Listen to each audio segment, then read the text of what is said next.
तो hello guys, हम आए हैं मध्य प्रदेश के एक छोटे से गांव जैत में। क्या नाम है आपका? अमित चौहान नाम है हमारा। जो हमें अमित चौहान जी जो हमें बताएंगे आपके गांव की भूतिया जो रहस्यमय है, कहानियां हैं, जो सच है कि झूठ है।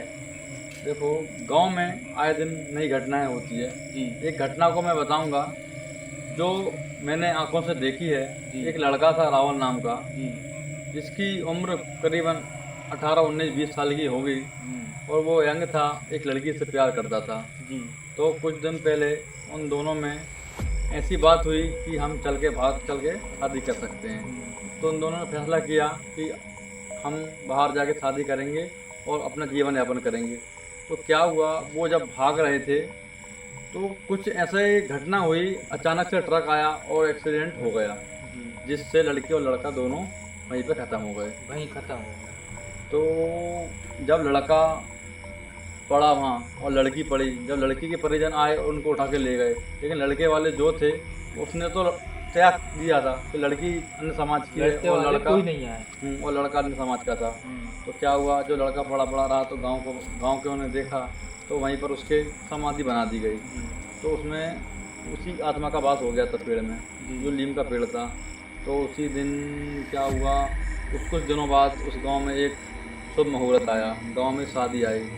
तो क्या हुआ, गांव में होता है वो होता है जो फलदान वगैरह होता है, जिसके होने के बाद दूल्हा बाहर नहीं निकलता। तो क्या हुआ, दोस्त तो दोस्त होते हैं, दोस्तों ने उसको साथ ले गए और नीम के पेड़ बैठ के दारू पीने लगे।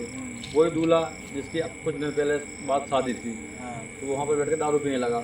इतने में क्या, वो जो लड़का था जो मर चुका था राहुल, उसके शरीर में भरा गया।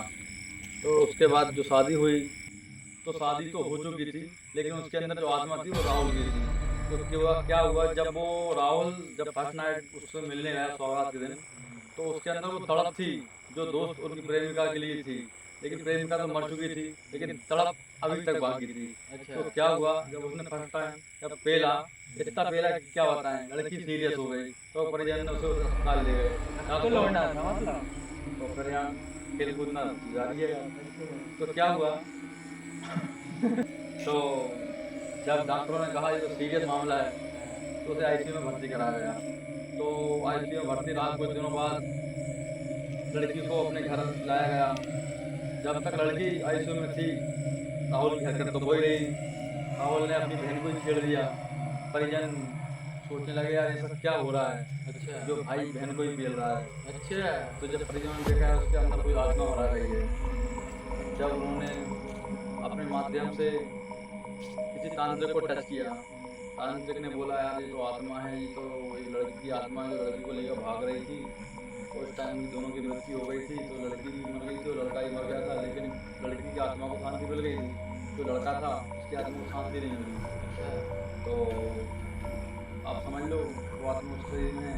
तो डॉक्टर तो हाथ टेक दिए कि मैं कुछ नहीं कर पाऊँगा, लेकिन तांत्रिक ने थोड़ा साथ दिया और बोला, कुछ ऐसे तंत्र मंत्र है जिसके बारे में मैं बताऊँगा, लेकिन कुछ तंत्र मंत्र जो है, आत्माएँ जब खत्म होती है, जब अमावस की रात हो, पूर्णिमा की रात हो, तो कुछ दिन बाद 8-15 दिन से गुजर जाते हैं, उनको एक कमरे बंद कर दिया जाता है, जिसके कारण तकलीफ ना हो परिजन को, इसलिए कमरे बंद करके राहुल को पटक देते हैं। तो उसके बाद आज गलत जगह तो क्या हुआ, जब राहुल तो आत्मा थी, राहुल जो आत्मा उस शरीर में थी, जिसके शरीर में दूल्हे के शरीर में थी, तो वो क्या पंखे से मारता, दीवार में मुंडी मारता, तकलीफ होती राहुल को नहीं, उसके शरीर को होती थी। तो ये आपके गांव में भूत अभी तक भी है? अरे भूत है, उसने उस परिवार को खा गया। अच्छा। उनका पूरा परिवार नष्ट हो गया। तांत्रिक ने हाथ टेक दिए, बोला मेरे बस की नहीं है, मेरे को भी खा जाएगा। तो ये आत्माएं बहुत सीरियस आत्मा है। यहाँ रहस्यमय घटनाएं होती रहती है जो अमित जी हमको बता रहे हैं और इनसे और चर्चा करते हैं। आत्माओं को सीरियस लो, जी। मजाक ना बनाओ। जिस दिन तुम पे जाएगी ना, तो आप समझ ही लेना। Thank you, bye bye.